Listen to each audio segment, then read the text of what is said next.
Hi everyone, thanks for joining me for the full moon in Sag, which is occurring on June 9th at 9:10 a.m. Eastern, 2017. Times will vary.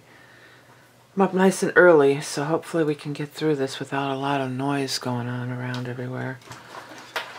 I think all the people that make noise are still sleeping. So we can have quiet and tune in time here. Okay, so here it is, the full moon in Sag, sandwiched between Saturn and Lilith. So there's some energy, right? Wow. Saturn again, you know, it's very much the male patriarchal energy, old school male energy. I'm the boss, and Lilith says that you're not the boss of me. I'm going to do what you want. You can torture me, kill my children, and I still won't bow down to you. You know, I won't be tamed by you.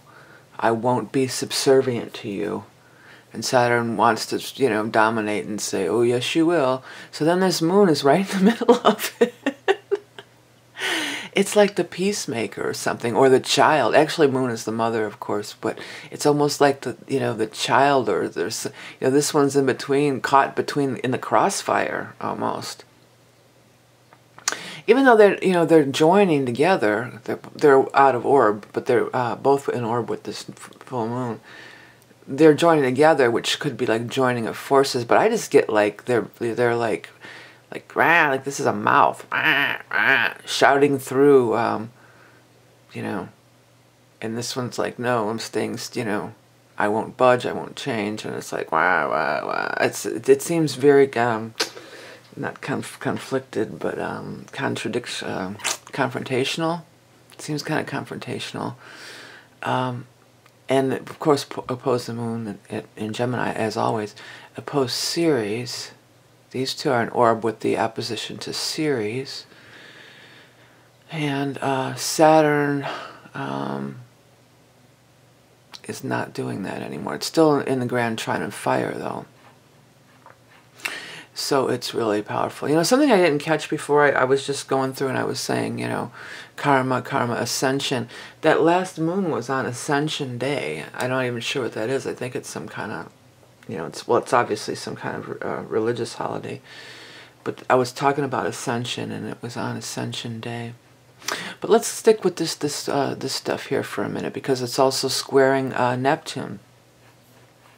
So we've got a square to Neptune, a big T-square in the mutable signs. And we had that in the last time, too. We had a big mutable square as well. And as I said the last time, you know, this is your mental mind, this is your everyday existence, this is getting in and driving the car and your to-do list and your, you know, this kind of stuff. This is taking the next step out of that. This is pondering, well, what if? What is there more to this? I want to learn more, and this could be like the path of spiritual discovery, or the path of awakening. At first, you know, most of us are oblivious to it, you know. You might give lip service to some religious thing, but really you're just oblivious to true awakening. Then usually the first step is acquiring higher knowledge through your mental capacities, getting a bunch of books. You know, these days watching a bunch of videos on YouTube, reading, attending lectures, seminars, you know, wanting to learn, but still being in the traditional, coming out of your monkey mind, going into your higher mind, but still being in the mind, still rationalize, reason, knowledge, okay? And then the next step is to go into the, you know, the actual experience of it, the actual having downloads yourself, the actual straight psychic stuff, you know, like not using tarot cards, for instance, you know. Like I've needed tarot cards for years and years, but I remember back in the 90s, like going to the fair, if you didn't have some cards out in front of you, people didn't think you were legit. So I always throw the cards anyway, but really, like I'm reading, just like I'm reading this chart, I mean, I'm looking at these planets, but it's a psychic reading, you know. So there gets to be a point when you don't even need any tools anymore, or you don't need your books anymore, or you don't need your gurus anymore. You know, this could totally be your gurus and that. And I don't want to be anybody's guru. And you know, when you put so much emphasis on, this is kind of a little off topic, but not really, but people get so, especially these general readings that I do, like for the astrology, the monthly taroscope thing. Well, this didn't happen to me, or this was right, or that wasn't right. I mean, if you're giving your power away to some general reading on YouTube, then, you know, that's not the way to go. Saturn wants you to give your power away, you know. Your monkey mind wants you to just, well, I don't have time for that. Like I said, that was a little harsh saying lip service to church, but that's what a lot of people do, you know. Are they truly spiritual? No, but they go to church and they give their money, so they're covered. So they won't end up in hell. I'm covered. I go to church every week and give my money. But really, what are you doing there? You're snoozing. You're like watching the clock. When is this going to be over? You know, it's like penance that you have to do. It's suffering and penance. But it's going to somehow, you know, save your soul or something. This is how your mind tries to rationalize it. But I totally got off topic. Oh, you know, well, I don't have time to ponder the bigger things in life, so I'll give that to you. You do that for me.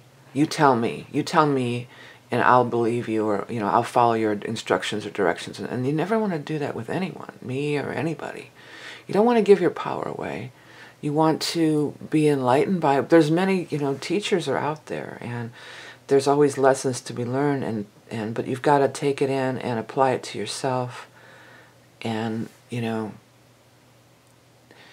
does it resonate with you on a soul level? That's where we get into this Neptune and Pisces stuff.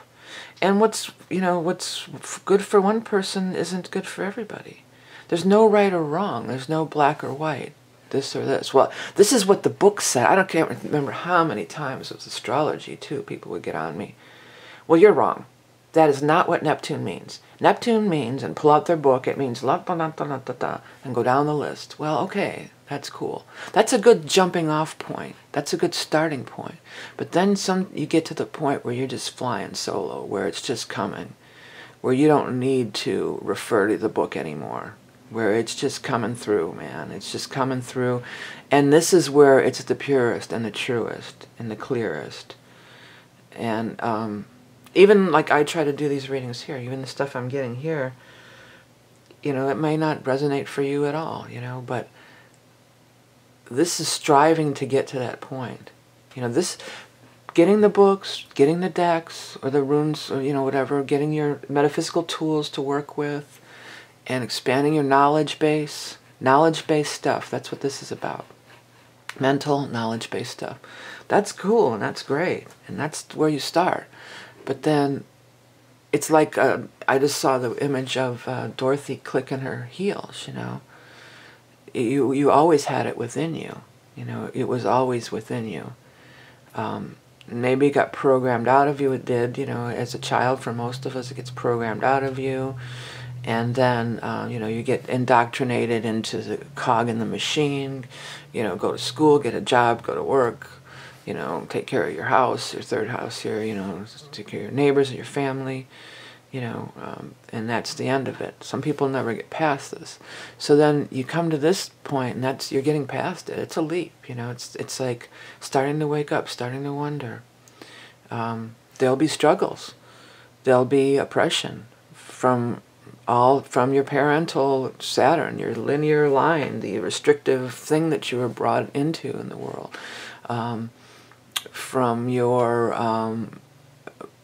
you know, the other big energy of Lilith is she didn't want to let anybody control her. Nobody's going to control me. Nobody's going to tell me what to do. You know, go screw yourself here. You know, I'm going to do what I want to do, and I won't be controlled. I won't relinquish control. And to really open up to spirit, there has to be an element of that too. You've got to relinquish control. You know, you gotta turn it over to the higher spirit, allow that to come through, you know. So that's what I'm kind of vibing on about. There's this struggle between mind and knowledge and control, and the way out here is through the Neptunian energy, you know, Neptune. And, you know, years before I really, like when I was even like young child, you know, well, young teenager, I had tarot cards, and I was reading tarot cards, and I was reading astrology book, Linda Goodman's Sun Signs. I'm sure many of you are familiar with that one. That was one of my favorite books starting out. And but I was still channeling and pulling energy through when I was writing music, and through, I used to stay up in the middle of the night. For the same reason I'm up early in the morning trying to do this report.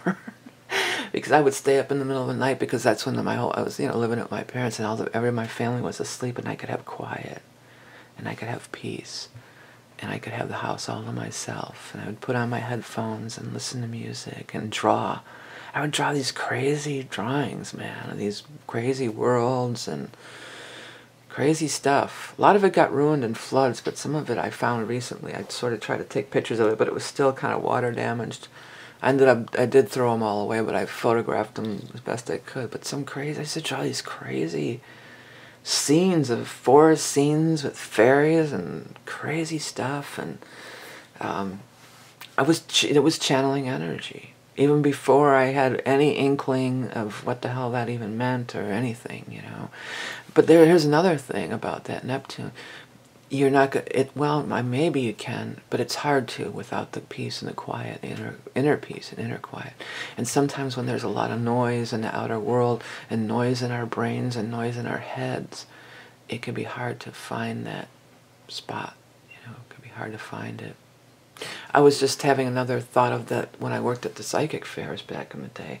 You're in this tiny little room in this hotel, and there's like 30, 40, 50 people there, all crammed. You got somebody, like 2 or 3 people right next to you, people right in front of you, and it's just like they ring that bell, and it's like, rah! I mean, the energy in that little room is about to explode, man. It's just like, and everybody's yelling. They're trying to yell to do their reading really loud to block everybody else out. That was like, whew, that was maximum intensity, trying to tune in that kind of environment. And just everybody's yelling, and it was like the roof was ready to explode in those places. It's like near impossible to tune in and really do a good reading in that environment. You know, but I would give it my best shot, and I would really, really try hard. And I mean, I think I gave some good readings. I got a lot of clients and a lot of people, but it was difficult. And I'll tell you what, at the end of that day, yeah, I walk out of there with a little bit of money, and some new clients. But it would take me a week to recover from that shit. It was just like, oh my God. You know, it was all I could do to drive myself home. And I would just be sleeping and, you know, in a coma for a few days after that. It was just too much. You know, this is too much sometimes, you know. And there's a lot of this energy going on right now, and some big heavy hitters with Saturn and Lilith, you know, in there, and, you know, Mercury's in its own sign, so that's very powerful, and the Sun's in there too. So we want to chatter, chatter, chatter. You know, well, the good thing is this is a good time to do like journaling, writing down lists of manifestation lists, cleaning, even though it's more Virgo energy, but like cleaning, getting organized, doing files on computers, and, you know, back up your computer, update files, update software, update your system.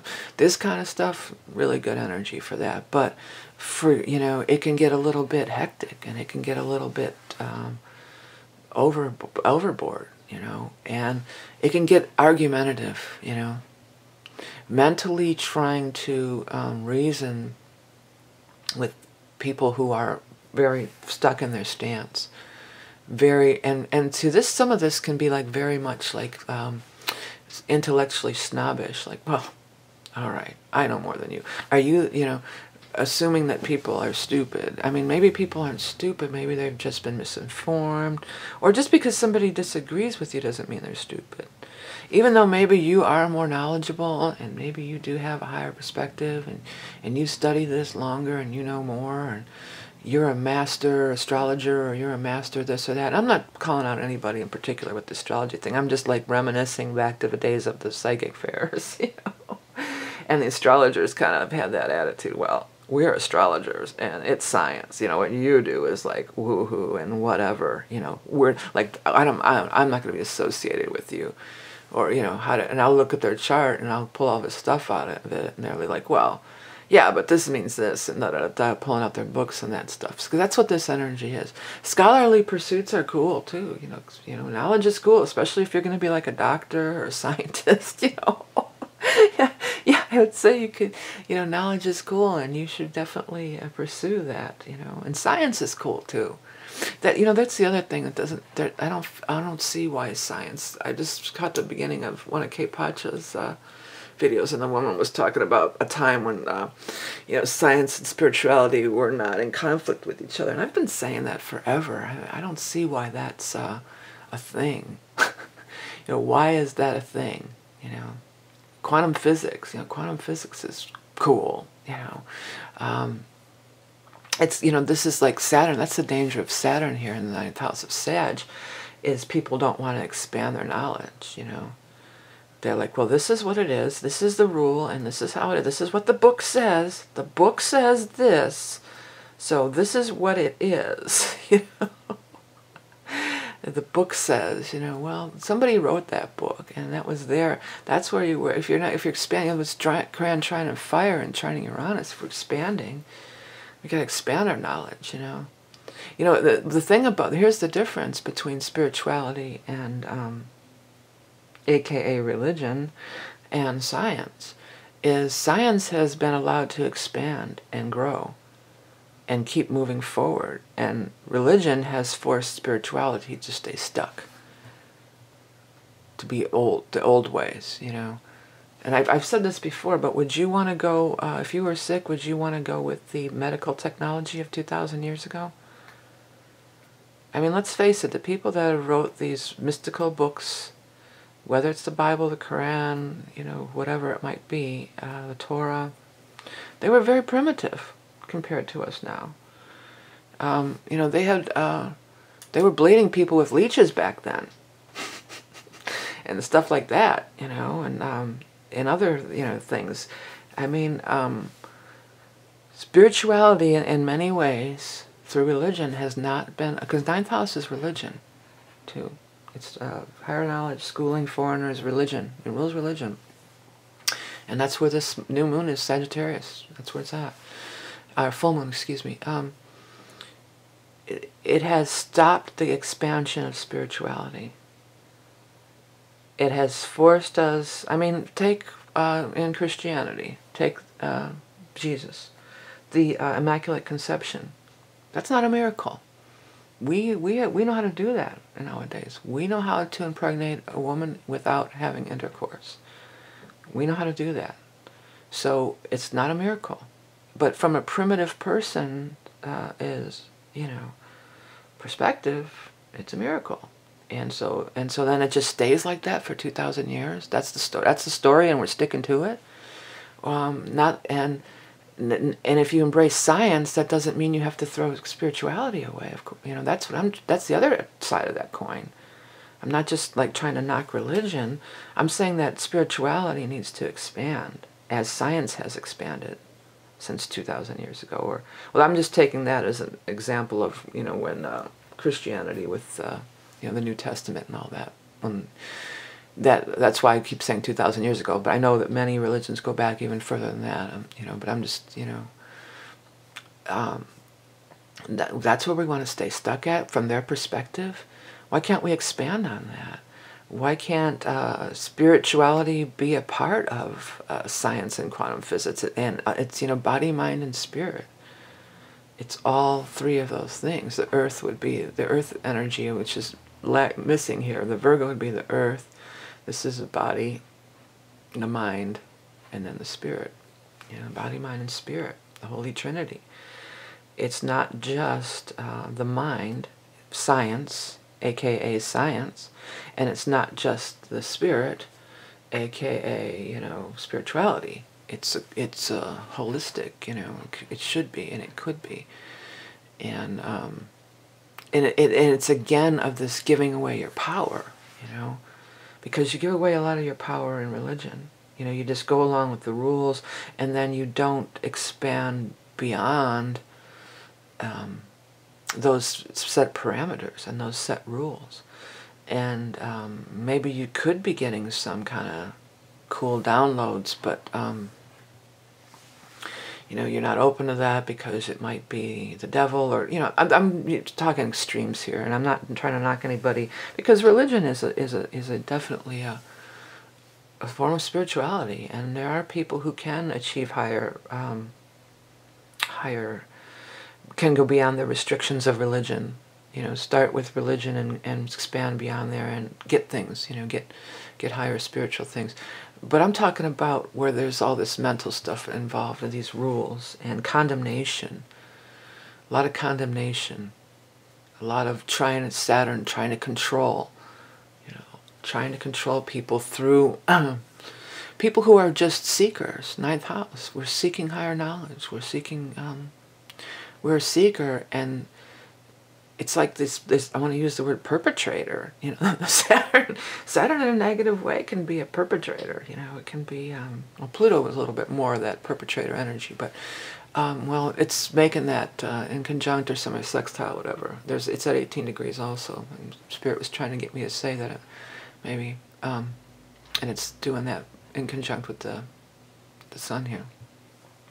But there is this perpetrator kind of energy, you know, well-meaning people that are wanting to do good in the world, but maybe don't have time to really, you know, they're busy in their lives. We're busy in our lives. We don't have time to, you know, watch every damn thing that goes on with these politics and this world, you know, stuff that's going on. And I you know, I'll just look at my Facebook feed, and I'll quickly make my decision based on that and get back to my life here, because I got shit to do, you know. So there's that. But there's this square thing has been setting up for a while here, you know, with these our mental mind. The next step is the higher mind and philosophy and religion, and then it's like just true spiritual download, you know. Okay. Here comes the noise. I hope you don't hear. I think it's just a car going by. This is also in there too. It's sextiling this Jupiter, and you know, we've got a lot of things in these teens here now. We got 18, 13, 14, 18, 15, 16, 18. You know, 13 here. It's trining Vesta. It's trining Vesta and Leo. I was reading up some of the mythology. Sometimes when I get stuck on these asteroids, I like to go and read the mythology, and I think I was reading up something on Vesta, other than just the Vestal Virgins, you know. Okay, Vesta's the Vestal Virgin. I think of it probably the true ruler of Virgo. What was the story of Vesta? I'm not sure. I want to look it up real quick. Well, we got time, right? You guys aren't in a hurry, right? Vesta and mythology. I just feel like there's something we need to find here. There's something, goddess, health and home and family. Rarely depicted in human form. Often personified by the fire of her temple. Well, fire energy. We are in, that is the fire. Oops, wrong grabbing. I want to grab this. We are having that fire. You know, she's in Leo, and we have a lot of fire. The moon is in fire, and we're doing that fire stuff. Let's blow this up so it's easier to read. Okay. What else? Vesta. The only entry to the temple was permitted only by her priestesses. You know, that the Vestals. That Leo, that priestess energy, that, you know, that higher, that's kind of in that vibe. And she was considered the guardian of the Roman people. Her festival, her festival's in June. See, I knew there was some reason Spirit was calling me to this. Okay. The Vestilia is the 7th to 15th of June. Bam. We're at 9th of June, right in the middle of it. So I knew there was a reason I wanted to look that up. So I feel like that this is some kind of energy that they're, well, let's read on. Let's see what else, is there more that we want to, let's see what else we can find out from this article. Okay, during the Vestial, matrons of the city walked barefoot to the sanctuary of the goddess and gave offerings, such as Vesta's importance to Roman religion that hers was one of the last Republic pagan cults still active following the rise of Christianity until forcibly disbanded by the Christian Emperor Theodosius. Well, that's interesting too, because we were just talking about religion, right? So maybe there's this power time of this, and this moon trining that right smack in the middle of that festival through the 7th or the 15th of June. And it was the last surviving pagan religion till the Saturn energy, the patriarchal energy came in and, you know, took over. There's something there. Maybe if you guys pick up anything, and maybe I'm just feeling like I'm not quite really getting the whole story of what I'm supposed to convey here. But I'm onto something. See, that's what this is. See, that's what this is. This is like just kind of going for it without really, maybe I don't, right now I don't know it, what I'm dealing with here, or why exactly. There's something there though, but I don't have to, like, I might say, oh, well, I'll look at it later. You know, if I was just vibing in this mindset, I'd be like, well, I'll look at it later, or I don't want to say anything until I really know, and then I'll say something. Just kind of follow that vibe, follow that, you know, see that, where that journey takes you. Because there's definitely something here. Okay, the myths depicting Vesta and her priestess were few and were limited to tales of miraculous impregnation. What was I just talking about? The divine conception or whatever, the immaculate conception. Holy crap. By a phallus appearing in the flames of the hearth. Ooh, cool. The manifestation of the goddess. Vesta was among the Constances, 12 of the most honored gods of the Roman pantheon. She was a daughter of Saturn. I didn't know that she was the daughter of Saturn. And Ops. And sister of Jupiter and Neptune, Pluto, and Juno and Ceres. Her closest Greek equivalent is Hestia. Well, that's Hestia. Doesn't that have to do with Easter and the spring with us? But they're saying that this festival is June 15th. But what about that whole thing about the impregnation? I was just talking about the Immaculate Conception. Well, part of what I want to say about that is, and she's the daughter. I got to get back to that. But before I forget this, part of what I want to say about that is, you don't need approval from the Saturn, you know, the typically male energy. And I'm not a man-hater or basher. Love men. Not saying that. But what's representative of the masculine energy, the patriarchal energy, to give birth to something new, especially during this time when this festival or whatever is going on and everything. And you don't need that other counterpart or that other approval or that other, you know, patriarchal approval to give birth. Fifth house Leo is giving birth to your creations. Oh, totally. That's totally part of it. I'm getting chills on that one. Yeah, to give birth, it comes from within your own hearth, your fire, your kundalini, right? It comes from within there, and you're a fully whole being on your own, and you can totally manifest. I mean, not to say I'm a man-hater and, you know, kill the man or whatever. It's not like that. It's, you know, allow the man in or whatever, but you don't have to run it by them or get approval. And especially since this is her father. She doesn't have to get, your daddy's permission to do it. Lilith sure as hell isn't getting daddy's permission or anybody else's permission. She's going to do whatever the freak she wants, right? But this is cool. This is a power time for Vesta. She's empowered now. The other thing is Saturn, take it from the other's perspective. Okay, she doesn't need daddy's permission, but take it from the other perspective of daddy. What about your daughter? What about the future generations? Would you, hey daddy, would you want your daughter to marry a man like you? And this is, again, I'm not bashing anybody in particular, but this patriarchal control dominating vibration, restrictions, and you love your daughter, you dote on your daughter. Fifth house energy. Would you want some guy coming along and treating her like that? Would you put up? You'd kick his ass, right? You'd probably kick his freaking ass. Well, somebody with this old patriarchal, you know, view would. I'd kick his freaking ass, you know? Or pull out your gun and show him your shotgun, you know, like the pissing contest. My shotgun's bigger than yours. You better take care of my daughter, or blah, blah, blah. But yet, what energy are you putting forth, right? Something to ponder with our lower and higher mind. Ponder that.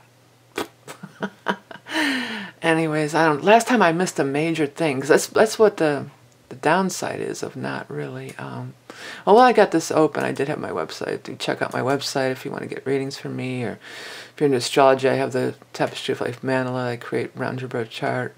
Everything's here, so definitely check that out. Let's dump this and put the aspect thing back up here. Yeah, last time I missed the Pluto square Venus. If I don't really look at, because I don't want to study the chart and like have something rehearsed to say. I like to just go on the fly and just kind of let it rip and see what happens, you know. Venus is conjunct Uranus. Oh yeah, that's still an orb. Even though Venus has changed sign into Taurus, which I like. I've definitely felt this. When Mercury went through Taurus and now Venus is going to be going through Taurus. I like this energy a lot. For me, this can be frazzling. This can frazzle your nerves, and people can get really, you know, nervous energy, as I spoke of before, and worry in your monkey mind. But this Venus in Taurus is very grounding. This is very cool energy. This is also very conducive for creativity. It's in its own, one of its own signs. Taurus is ruled by Venus, so it's in its home sign. Mercury is in its home sign with the Gemini. So there's these planets that are lining up in their home signs, and that's always conducive to harmony. The Venus is unaspected other than squaring the Uranus. It's sextiling the Mars. Well, that's a nice vibe. And then we got all these here. So Mars in Cancer, that's not the best energy, you know. It can be, at its best, it can be strides towards healing, but it's really more kind of muffled. It's kind of muffled and stuffing energy. It's going to be stuffing your emotions, turning anger and stuffing it into emotional stuff like that. It's not the best energy, but hey, you know, there's some other great. This Grand Trine and Fire, this is what we need to look to.